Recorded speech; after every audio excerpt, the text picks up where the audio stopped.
All right. Good morning, everybody. Welcome to day 3 of Startup Boston. We're really excited to spend the morning with you. This is the session called A Clash of Cultures, part of our Startup Curious track. There are 2 other sessions that are going on, so just wanted to make sure that you're in the right session. If you've clicked on this one by accident, you can go back up to the top menu bar, click on agenda, and you can pick the session that you think you should have been in. Everybody else, thanks for joining us. We're really excited about this session.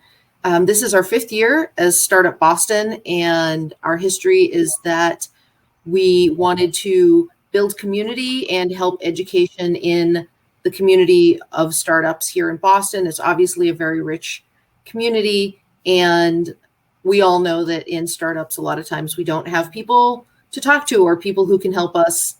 A lot of us kind of just starting out and trying to figure it out. So we built Startup Boston to make sure that we all had peers that we could connect to and learn from. So we're really excited to have you here. Did also want to make an announcement that we have a little contest going on. So if you pay very careful attention in the session today, and if you go on social media and you tweet or post a quote from the session with the hashtag SBW2021, you'll be entered into a raffle, and we're giving away 5 $100 gift cards to a Black-owned business. So that would be really cool, and who wouldn't want that? So make sure that you use your social. So with that, welcome to the panel. I am going to turn over to Adriana, our host, and kick off our session. Hello, everyone. I'm super excited to be here today and be able to talk with you guys and have this really impactful conversation. So I think we could start by we've had some poll questions for the audience to see where you guys stand and who is here in the audience with us. So the poll question is published, and it's just, why did you decide to come to this panel?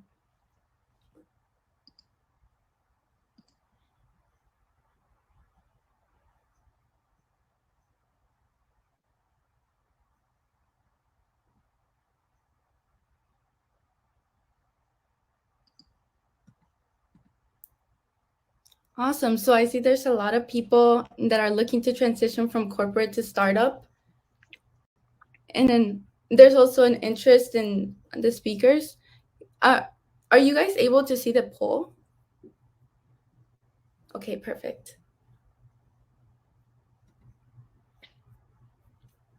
All right, so I think with that, we can just kind of start up with our first question. Oh, perfect. It just ended. So yeah, we see that we have 60% that is looking to transition, and the panel is also, so very good. So we can just start by starting, please, with Elizabeth. So is the startup grind really as intense as a corporate job? And in what ways yes, and in what ways no? Thanks, Adriana, and hi, everyone. I'm Liz Barron. I'm Director of Product at Algorand, which is a pure proof-of-stake blockchain company. So the question is it really more intense at a startup? I think this is, it really depends on the type of startup that you join and the type of corporate job that you were originally from. And I think probably my partners here can speak better to the founder experience. I guess I would say, for me, I transitioned from a corporate job to a slightly more mature startup. So I'm going to be speaking from that perspective. I'm sure from the founder's perspective, they would probably say it's much more intense. But how I would answer that question from my perspective is that, the type of work is really different, right? So I have lots of friends in corporate who are working really hard, right? But the type of work that they're doing is much different from the type of work that I was doing when I first transitioned to a startup. And generally speaking, how I would describe that is, startup work, you tend to, even though I'm in product, my role is a lot more, I guess I would wear multiple hats, and you're probably jumping more into different things that wouldn't necessarily be defined as product management. And I would say that's the major difference. And of course, if you're joining a smaller startup and you're one of the founders, right? There's no one telling you what to do, right? You just have to take on that. You have to motivate yourself, essentially. I joined a company and I had a manager, and that was helpful, right? But I guess depending on, the size of the startup, it's the intensity of the work can be, and the culture as well. It can be, it can vary, essentially. So I don't know what my colleagues here might think, but I'll hand it over to them. Yeah, Liz, I'd be happy to jump in from the founder perspective. And, I think the biggest difference is, while there might be an increased level of intensity, it feels different when it's something that you're taking on for your own company and your own business. And to your point, there's definitely no one here telling me what I need to get accomplished in a given day. And you can put those pressures on yourself. But the feeling for the rewards and the milestones that you hit, it really takes the edge off that maybe increased intensity that you might feel on a day-to-day basis. So to me, what has been the biggest difference is just that, the different feeling that you're going to come across while you're doing the work. And that reward, it really does feel like nothing else in my professional experience over the last 20 years working on your own. Yeah, that was great insight. Hearing a lot about initiative and passion. And yeah, that's great. Does anyone have anything else to add? And if not, we can move on. And thank you so much. Thanks, Adrienne. I just want to kind of add on top of what Josh just mentioned. I think I remember somebody quoting very recently, "Eating your frogs early." The sort of phrase that knowing how to prioritize and be organized. And so I think this was a founder that was trying to respond to that question of like, how do you eat your frogs, Ellie? Especially if you are the one taking responsibility and you're not getting that from other people. I think the mindset typically tends to change because if I'm responding to that question, just like Josh, it's a different kind of mindset. Like you don't necessarily feel like I have to eat my frogs, Ellie. It's more like, it's a different way of thinking that, you have to do this, right? So, you go about doing it, which again, you're probably going to come and talk about later on, which is like when you're going into a startup as a founder, you want to change the world. You have a mission. So, that motivation sort of drives you and it compels you, because sometimes people wonder, like, if I am the one in charge, how am I organized? How do I prioritize? So it tends to have a different mindset there. So that came to mind when you were sharing, Josh. I said, just to share with people. Awesome. Yeah. And so now then for the next question, what is one thing that's important for attendees who are thinking about moving from corporate to a startup? What is an important thing for them to think about? Alok, could you start with us first? Sure, yeah. Hi all. My name's Alok Bhargava, and I'm currently sort of consulting to a number of startups.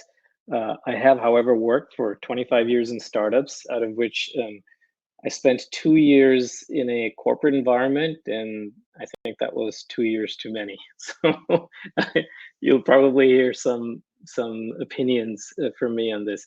But I think the one thing, and I want to build upon the answer that was provided to the earlier question, which is, it is definitely intense. It can also be intense in corporate environments. Often it is. I'd say the one reason you go to a startup is because you want to go for the ride. And, whereas that's a cliche, what does it mean when you say go for the ride? I think startups have a lot of volatility. right? There's a lot of ups and downs in terms of successes, failures, so on and so forth. There's volatility in the terms of what you have to work on a daily basis. Henry touched upon that prioritization is really important. And in a startup, priorities change quite rapidly, right? So that leads to additional volatility. And so if you combine that with the fact that a startup is do or die, or let's not say do or die, it's things that achieve or die, right? You have to achieve a certain set of goals or you're not, run out of money or whatever else it is. What that means is that you have a lot to do, and there's always changing priorities, which means it's high intensity, and all of that stuck together can mean it can potentially result in higher stress for some people, depending on how you respond to these things, right? And I think it's important for you to understand that you're going to be subject to these, different aspects of working in a startup, and how will you respond to it? And some people are fine with stress, some people are not. So I think that's an important thing to consider. And then, the other thing is, there's the economic risks. From a personal front, there's the economic risk that comes with a startup, and you have to be prepared to do that. Now, this is a very kind of low-level fundamental response that I'm providing to this question. But that's really, I think it's a first set of things that is important to consider, because often I run into people who are like, oh my God, you're working in this really great company. Wow, it's in the blockchain space or whatever else it is.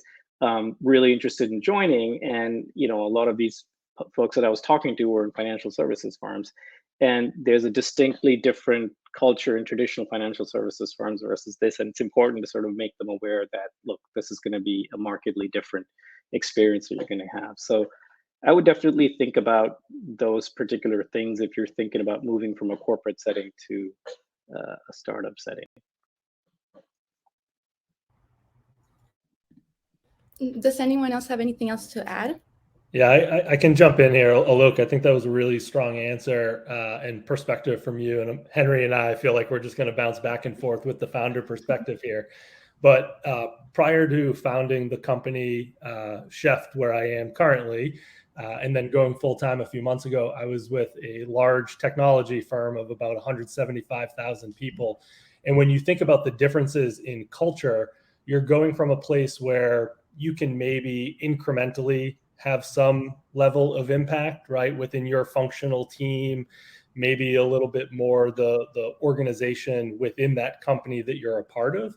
But when you go off to build your own company, part of what you are building is culture, and you can bring your principles into the mix and really have an impact. And, to me, I think that's one of the parts that has been so rewarding about this journey that I personally have been going on. And it's something that I've heard from other founders as well, where you can build an organization that really matches your own principles. So I think that's another thing for people to consider when they're looking to make some type of transition. And I would imagine that that's also true for smaller, early stage, fast growing startups as well. Less people, and there's just less history there where you can come in and have a more sizable impact in terms of the culture of the organization. Yeah, I would definitely agree with that. Coming also from a big sort of tech company, there's entire teams that focus on, processes, job roles, trainings, and you can sort of take those skills when you go to a startup and apply them, see what works. But like Josh said, you're essentially defining those things, and it can be a lot of fun if you like that. If you like more of some guardrails, maybe corporate's more for you. But yes, I'd agree. Yeah, that's some great insight. So this question's for Josh. As you said that you had founder experience, and just what kind of research did you do to help yourself prepare, given that you were founding a startup and not joining an existing position? Yeah, so I love this question because I would have given a drastically different answer a year ago, 2 years ago. Now I'm deep in it. And I wish I had been able to take this advice early on. So I did a ton of research. I started my company, Chef, on the side while working at that aforementioned large technology company. And I honestly think that the best research that I did was to just get started. And I know it's so cliched, and I know it's really the main talking point that a lot of founders are discussing these days. But you can research and try to perfect your idea and the product market fit as much as you want, and it's never going to be perfect. Since I launched this company a year and a half ago, we are now, I would say, still within the core of what we started with, but the fourth different path. And I would say we've gone down 2 different paths since I went full time May 3rd. So the best research that I've gotten out of this was the customers that we started with and the new customers that I've been speaking with. I do not come from a sales background at all, and it's been amazing personal development for me. But really, what's been most valuable, I hope they're not listening because the revenue and profit's great, but what's been most valuable has been the feedback and understanding the problems that they have and how we can continue to adapt to solve those problems and improve our business while doing that. So the short answer is, yes, I definitely did research. There's podcasts, there's interviews, there's a lot of great books out there that you can read. But if you think you have an idea or you know somebody that has one, truly the best research you can do is to just get started, and you're going to learn a ton very quickly. Awesome. Does anyone else want to jump in? Yeah, I can add to that, Josh. That's very powerful. I think definitely I wear that same hat. Having started Venn Capital in 2019, just being driven by a mission to change the venture ecosystem. So I run Venn Capital, which is an accelerator program for minorities and women that are looking to break into venture capital. And just like Josh, I didn't have technical backgrounds. I didn't even know what venture capital was like the year before that. So I had to do all the research. I had to look at what is venture capital. It's funny today because like I graduated from my master's program in 2018 and I did a capstone on global inequality. And that sort of drove me into looking at how can I create interventions in addressing some of these racial tensions we have. And fast forward 2020, you have Black Lives Matter movement. And so that again validated what I initially started with. But, at that point, it's just like I had to learn everything. And so I totally agree. There's research that has to go into it. I remember there were days that I'm always like in the library. Like some of the people in the library feel like, do you live here? So, some research definitely goes into it. But I think behind that is the passion and that sense of purpose, right? So if you have that, it's going to keep compelling you. And just like Josh said, there's no right time to go to there's no better way to really test whatever you're building than to actually start. Because some people will be like, oh, I have this idea and I want to really know if it works, but the way to know if it works is to launch it, take it to the market. The market will decide. And so another thing I would encourage people to do is to join an accelerator. That also helps. So if you are at the very early stages of thinking about what you're trying to build as a founder, there's always a difference when if a founder that's just doing their own thing pitches to us, and when a founder that's going to an accelerator pitches to us. So I just know that there is a lot of learning that happens when you go to an accelerator, which for some people is helpful, but people like Josh that just know what you're doing and jumps into it, go into the market, test it out. That's the best way to go.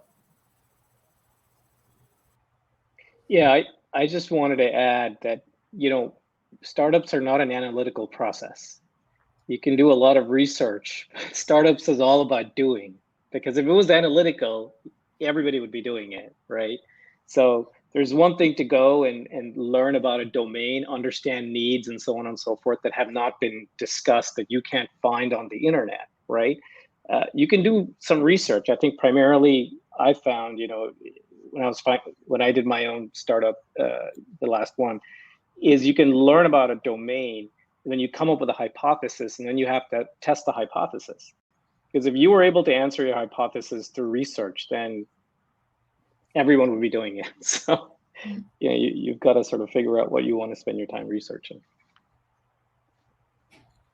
Yeah, these have been some awesome answers. Now that we know the speakers a little better, I want to remind the audience that there's a Q&A function. So you guys can ask any questions, and we want to integrate them into the panel. So please use the Q&A. But the next question is, so what can you do to make your move away from corporate smoother culturally or personally? Elizabeth, could you guide us through this question? Yeah, so I guess I would say that when you join, knowing what to expect, which is that you might not know what to expect, is probably a great way to approach that transition process. And beyond that, so I have to talk from my own experience, again, where I was coming more from a larger company, and I was in the product space, but I also had a background in the particular product that we were working on. So just sort of understanding, and I had been there for 4.5 years or so. So I had built somewhat of a reputation. I built a team. I really understood the material. And I knew that transitioning into a startup, and a startup in my case where I knew nothing about the subject matter, what could I bring to the table? What could give me confidence in that new scenario versus what are things that I have to be open to learning? And so sort of approaching it like that really helped me. So for example, the things that I was fairly confident about, and which are great skills that you require at a big company, are learning how to be a product manager, and what are the sorts of things that you might confront in your day-to-day, and what are some frameworks and processes that you can use to deal with those. Also just generally the world of tech, right? In the world of tech in Boston, or wherever you might be. What I didn't know in my scenario was much about crypto or blockchain. So in that case, just sort of filling my head with as much information as I possibly could, reading books, listening to podcasts, but then also expecting that on day one, just opening up my mind to conversations and learning from the experts that are there. Again, remembering that you're also bringing skills to the table. That may not be obvious in your first few weeks or months, but I think just having that expectation really helps make the process much smoother.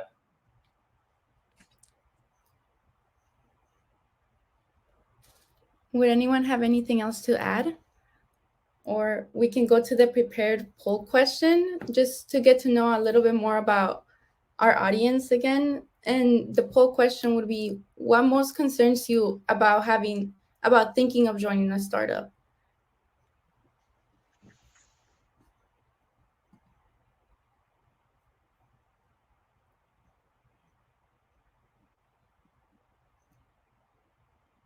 I can take that one. So because I train people to break into venture, and a lot of times they don't break into venture, they end up breaking into startup.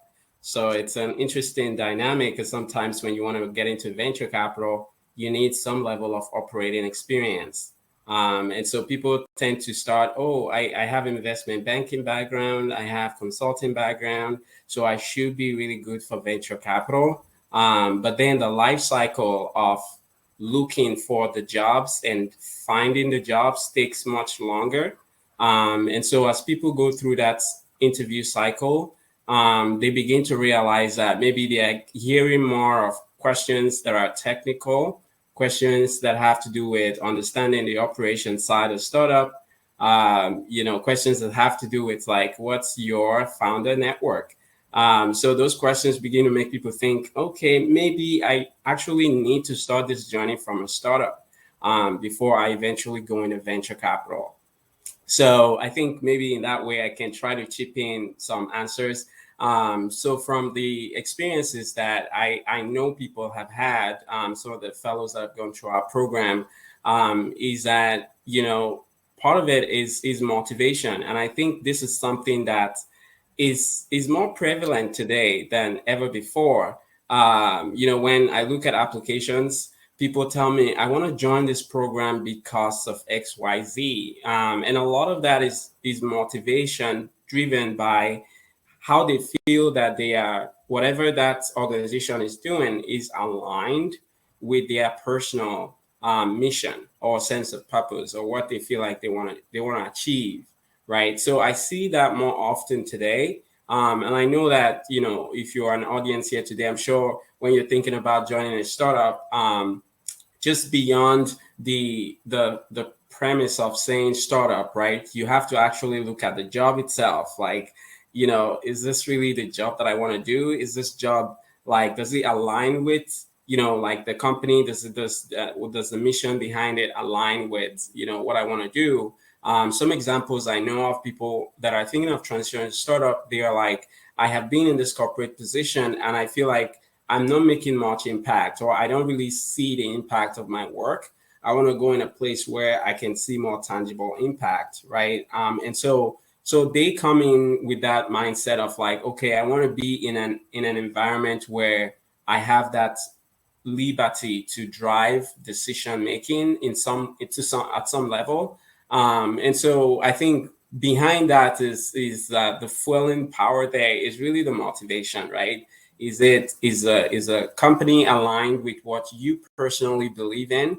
And then lastly, I'll just touch on like the personal preference, which is, startups thankfully today have there's a wide pool of different levels of startup, right? There's a super early startup. There is, early stage, there is growth stage startups. And then there is, let's not forget, there is the Microsoft. They are no longer startups anyway, but, I strongly believe that the idea of startups being risky shouldn't be as crazy as it used to be, because we now know that there are startups that have become the world's, leading companies today. And they started as a startup. So, you have that pool now. You can say, okay, I want to start this journey based on my personal preference. My lifestyle, I don't want to, my financial preference. Like I want to make sure that I have some sort of safeguards. Okay, maybe I want to start with corporate, more corporate companies that are at a growth stage. Or I want to start with, I am ready for the high risk, high impact sort of like motivation. Then you want to start super early. So again, I would say you have to look at your personal preference. And you have that option now to kind of say, based on your personal preference, what stage of company that you want to join. Yeah, Henry, I love that. And I would add to that, when I think about my personal experience, I placed a lot of barriers on myself. Some of it was definitely shaped by, what I'm reading and listening. But I looked at it as, wow, I don't have any technical skill set whatsoever. And I know you referenced this in your response, but I still have no technical skill set. I'm a little older. I don't really fit the mold of, a young technical startup founder. And I looked at it and was like, well, how am I ever going to get funding? Right. And if I don't get funding, how can I have a successful startup? And, it kind of goes back to my previous answer around just getting started and start gathering that feedback and building that path as best as you can. So what's worked for me was bootstrapping. We're still bootstrapping. But, I really think for people in the audience who are interested in either joining an early stage venture or starting their own, it's okay not to have any technical experience. It's okay to not seek VC funding or external capital. You can still use the skill sets that you have and will continue to develop.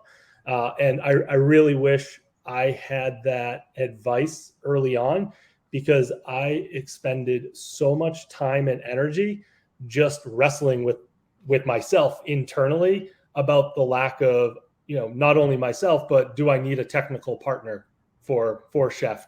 And do I need to raise capital to bring on a technical partner?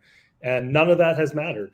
I'm still here, 4+ months in, and you're gonna figure it out, and you're gonna learn a lot through it. So, I think that there are barriers that we place on ourselves that you should really set aside and just get in there and start working on that idea that you might have. Yeah, I think those are. Oh, sorry. Go ahead. No worries. Go. Just to, I think those are great insights, and I'm looking at the poll results now. What's interesting to me is the top two: will I be making enough money and a high rate of startup failure?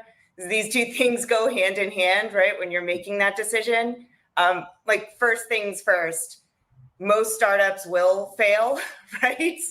And I think you sort of have to approach it in, that's the fun part of it, right? And a company failing or maybe not getting to a place, and right, there are different levels of failure too, but your company not getting to the place that you thought it would isn't a failure for you, right? I think that's an important distinction to make. So you can always, I don't, when I hire people, every manager I've talked to, they see experience in a startup as a positive, and commitment to it as well. So it's one thing if you join a startup and you're there for 2 months, right? But if you're there trying for a year, 2 years longer, that's a net positive. So that's one. But will I be making enough money? That's really, I think that's probably a big part of the decision process. And at a corporate job, you have sort of a safer situation, so to speak. You probably have a higher salary. So you're probably foregoing a higher salary with the expectation that you could make it really big, right? So you want to consider your equity when you're joining a startup, because in the majority of cases, equity is everything. And it might be worth foregoing a higher salary in the short term if you think that, the payoff could be really great. So and then is the culture what I think it is? I think, again, we talked about this earlier. Things are less defined overall, but then individual startups are going to be so different. So talking to the people beforehand, getting coffee with them, understanding, how they operate just by having conversations is a great way to understand if you think you'll be a good fit for the culture. Awesome. Those were some great answers. And then, so maybe we want to talk about how can you make yourself an attractive candidate for a startup? If Henry wants to start with that one. Perfect. Yeah, Liz, I was going to jump in to kind of add to some of the things that you said. Very, very true. It's interesting again to see the pool. Financial, factors definitely is important. I don't want to jump back to the questions that we have coming, but like if there was a decision, if there was something I regret doing differently, right? It would be, I would advise myself not to have gone full on at once. Maybe I should have spent some more time with a full-time job that's still giving me income.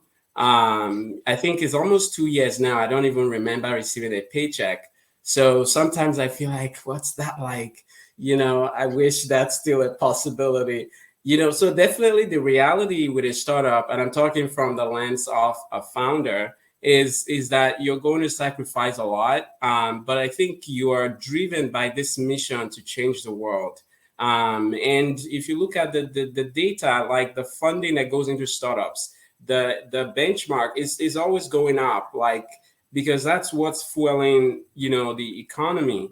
And I personally, I am Nigerian, and I came to the US to study.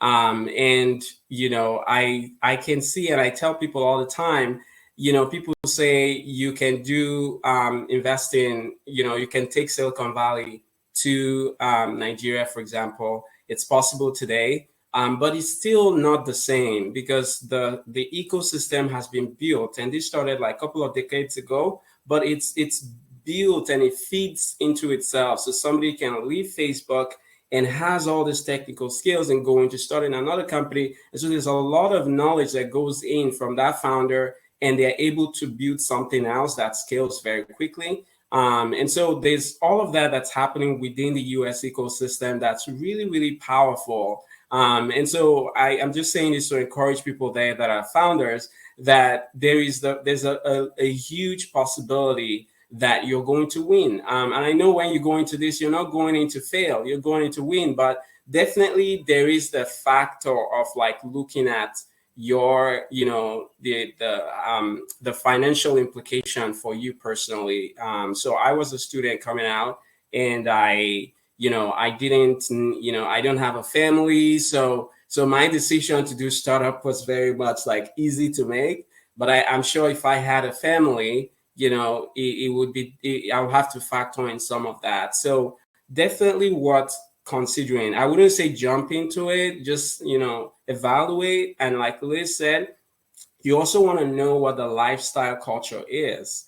And so you should be able to have a way of like, going to the startup, just like getting a feel of like the people there, are they sort of the people that you can work with?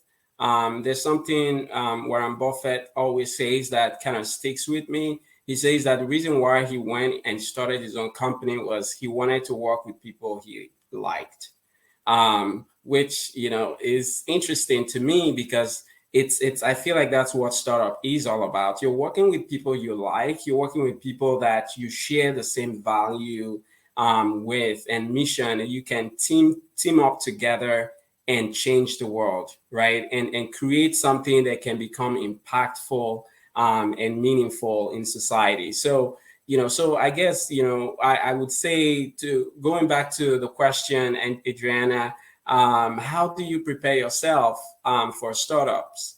I think, there are a couple of things that I would recommend. Is first, you have to, you can look on AngelList, angel.co. There's just like tons and tons of jobs out there that you can review. And as you're reviewing, again, you're looking at your personal preference and saying, what can I tolerate at this point? Should I maybe stay a bit longer in corporate, and maybe based on what my life is right now, I want to maybe take some more time. Definitely there is risk involved in startup, but like Liz said, there is also equity that comes along with it. And so, those are some of the things that I would recommend. And then, I would also say join a fellowship. There's startup fellowships now, there's venture capital fellowships that helps you kind of like get to know more and also signal to the industry that you are thinking about this shift. And then I think last but not least, you can, go back to school. Like sometimes people go to do MBA, and that way they want to kind of shift career. And MBA just helps them to kind of hone on some of the skill sets that they already have. So those would be some of the things that I would recommend to do to kind of position yourself for startups. So yeah, hopefully that is helpful. I kind of talk a lot.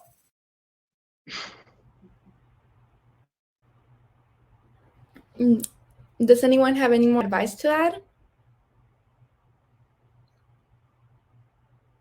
Okay, so if so, we're gonna go to a audience question.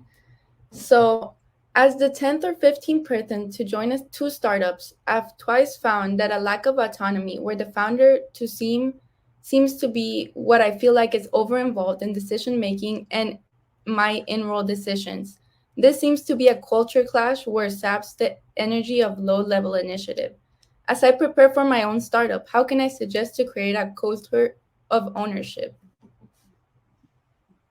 Yeah, this is a fantastic question. And, many lives ago for me, I was at a VC-backed music technology company, gone through Series A. It was about 25 individuals there. Founder, really, really sharp guy. Actually have a book that he recently wrote. But there were a lot of challenges there in terms of scaling our effort. And it was because it was precisely this question where every decision had to get funneled through the founder. And he came from more of a sales background and really knew how to grow the business and had the vision. But when we were talking about brand, creative, I hate saying it like this to all my brand and creative friends out there, but things as minuscule as like the font selection, every single decision had to go through the founder. And that really starts to contend with the pace and speed at which you need to move, especially early on. From my personal experience, where we ran into challenges there is that it started to, as an organization, we started to plateau in our growth, in revenue and in profit, because we were unable to. And so I've actually thought a lot about this in building Chef over the past year and a half. It's still me. I've got a few individuals helping me part-time. So I haven't run into this challenge yet, but I want to make sure, being very intentional and purposeful with the individuals that I'm bringing in at an early stage, knowing that I can trust their skill set and their decision making and their principles and integrity, which should allow me to step aside and not be a bottleneck when it comes to decision making. And so that has actually been something that I continue to think a lot about based on that experience that I had, which was probably around 10 years ago now in my professional career. So I think that's a really, it's a great question. It's unfortunate that maybe you ran into that, because I think there's a perception when you're joining a startup that there is a high level of autonomy, maybe too much autonomy, as I think all of us discussed a little bit early on. But, if the individual asking the question is looking to start their own organization, certainly keep your personal experiences in mind, because you want to create something that is going to not have individuals go through that same experience that you felt.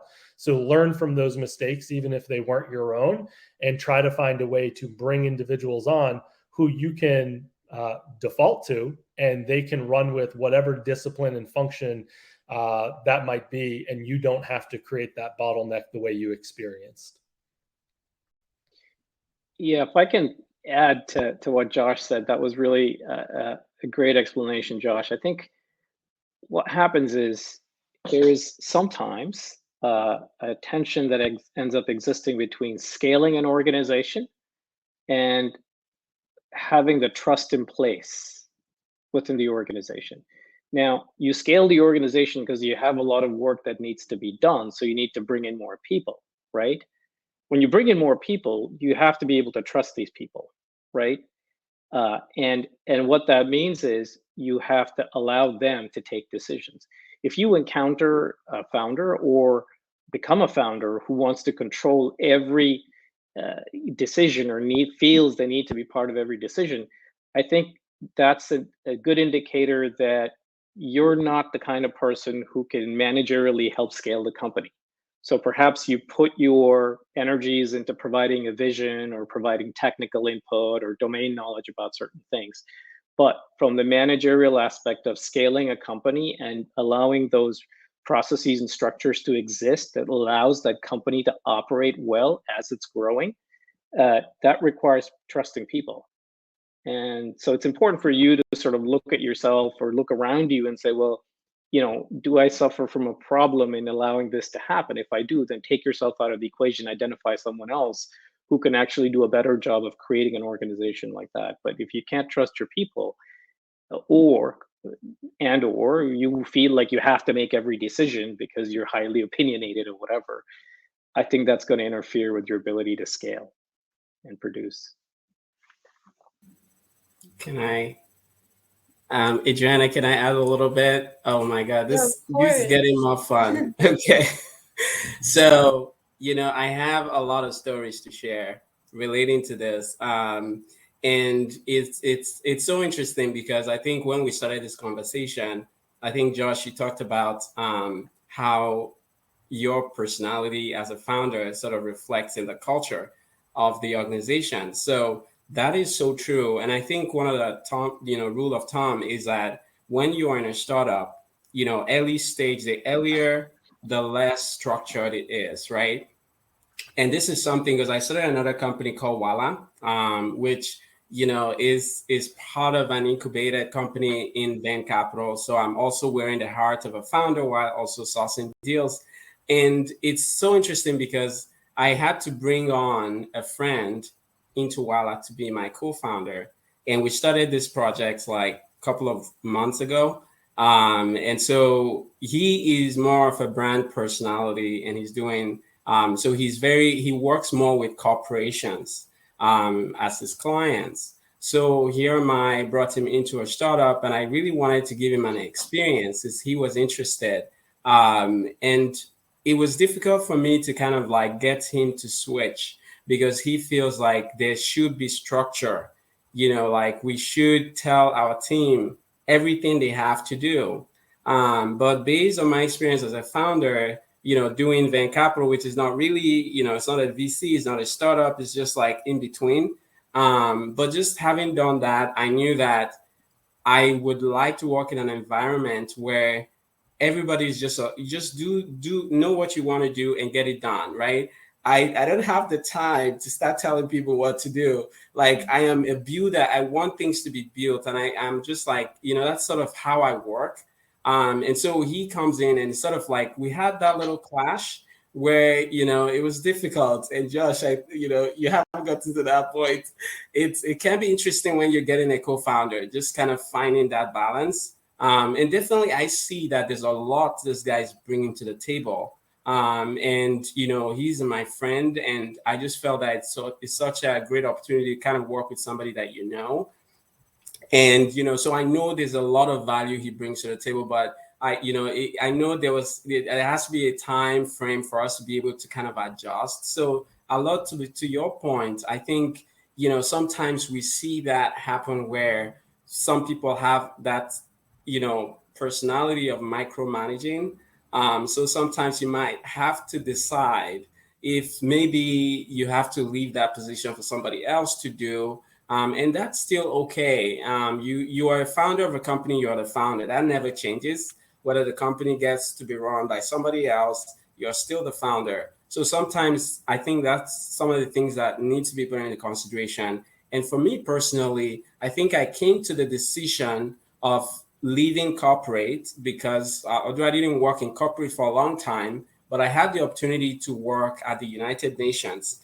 And so my career paths, like I've done several switches. So hopefully we're going to talk about that at some point. But it's been an interesting journey for me to eventually get to this point. And I think when I had the opportunity of working at the UN, I was in this large corporation in New York, and everything was so bureaucratic, and people tell me what to do. And so I just didn't feel it. I don't think I want to work here.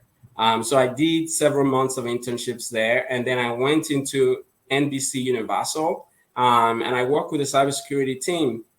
And so I was there, and every time I have to sit down and somebody comes and gives me work to do, and sometimes they are not giving me anything to do, and I'm sitting there idle and wondering, what am I doing? So some of those experiences was what kind of led me to this decision to say, I don't really think corporation is my thing. Maybe I'm more like a starter and a builder. And so I started feeling like, okay, this might be the reason why I should be in this space. So I'm just sharing this for folks out there. Sometimes, again, preference, I think it should be part of your decision making. Like, what is your personal preference? What kind of environment do you like working in? Because startups typically at the very super early stages is autonomous. It's based on you have less structure, but in some cases there might be some structure depending on the founder. So again, those are some of the things I would recommend to kind of factor into your decision making plans. Yeah, that sounds really good. Sadly, we're at 9 minutes until this panel has to end. So I'm giving an announcement that we're going to be answering 2 more questions. So the first question is, what is the best approach to find works in startups? Are they social networks, job boards? Where do you find founders for an opportunity to chat, learn, or find opportunities? Would Liz want to take on this question? Yeah, I'll give one approach. There are many. I think Henry mentioned some earlier. But lots of the time I'll have people come to me and ask, they're just talking about, we talked about equity structure and salary and money, and that's like the conversation, and that's the decision point, right? Like they're the important part of making that decision to join a startup. Of course, the culture, we talked about the culture mattering a lot, and also the subject matter, what you're actually going to be working on, is super important. You have to be passionate about what you're doing. And so one approach to looking for opportunities is to think about what you're really interested in, right? And think about, maybe it's some new challenging space where there's not a lot, it's not mainstream yet, but you've heard about some new technology. I would say research that as a subject and start to see, if there are companies out, if they're named at that point, if there are companies, see if there are contacts that you can reach out to. Go on LinkedIn, look at people who might be involved, try to message them and let them know that you're interested. But yeah, I'm really into sort of the subject matter first approach. You have to be passionate about what you're doing. I think that's true in any scenario, even in corporate. But if you're going to have be carrying a lot of the weight in the startup world, you got to love it. So I would take that approach.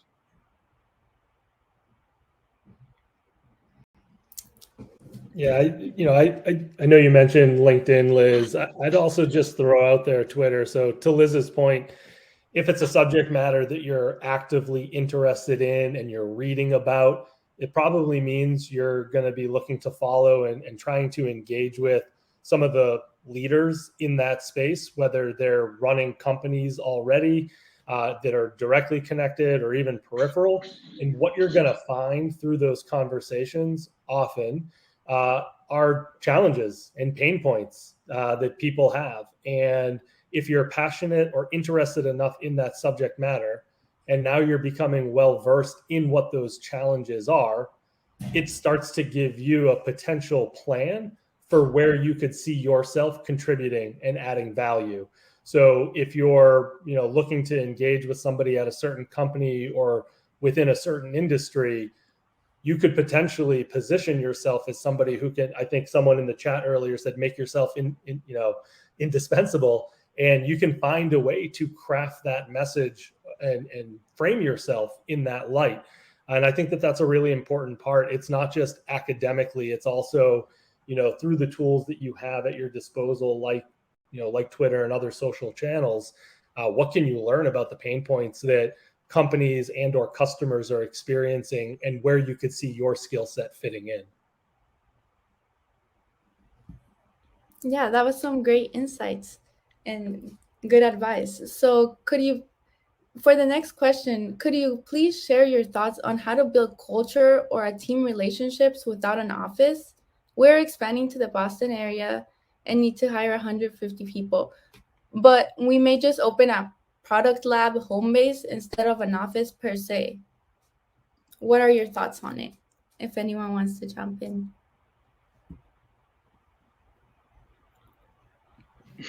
So I almost feel like I have a conflict of interest here, because what Chef does is we help companies, focus on a healthier lifestyle and build culture through culinary experiences, both live virtual events and pre-recorded on-demand videos. So it really is focused on culture building. So I will step aside from my sales pitch, but I think there's any number of opportunities for people in this new world around hybrid and remote first, it is definitely not going to be the same thing as in person.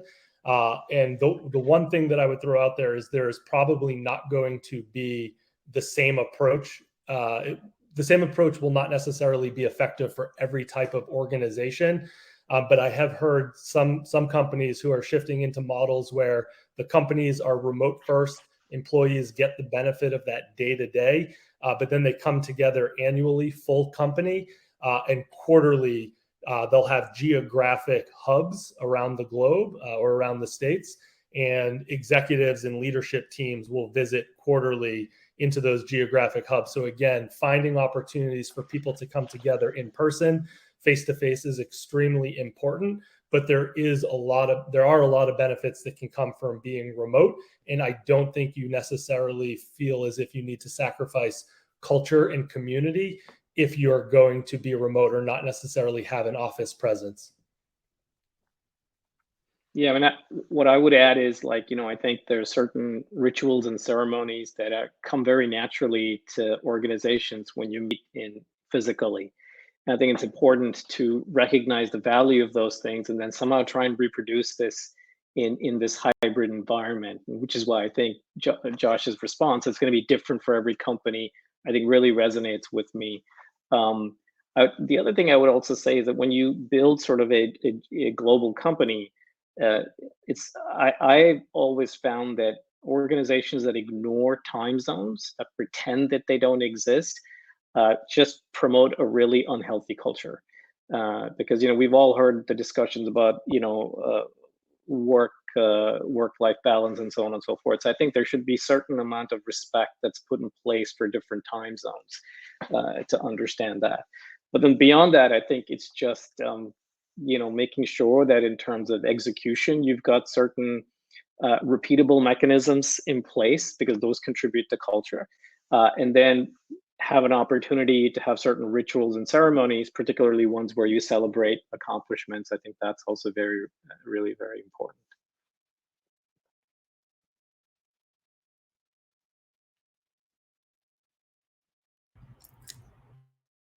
Yeah, so if anyone has nothing else to add to this, I would be closing off this panel. Thank you so much, everyone, for joining us here today and listening to our very wonderful and valuable speakers, with a lot of experience. It was awesome to be able to be here with you guys, and hopefully you guys keep tuning in to more Startup Boston programming. And awesome. Thank you so much, Adriana. Thank you very much, Adriana. Adriana. Yeah. Thank you all, Thank fellow you. panelists. Pleasure to be Bye-bye. here. Take care.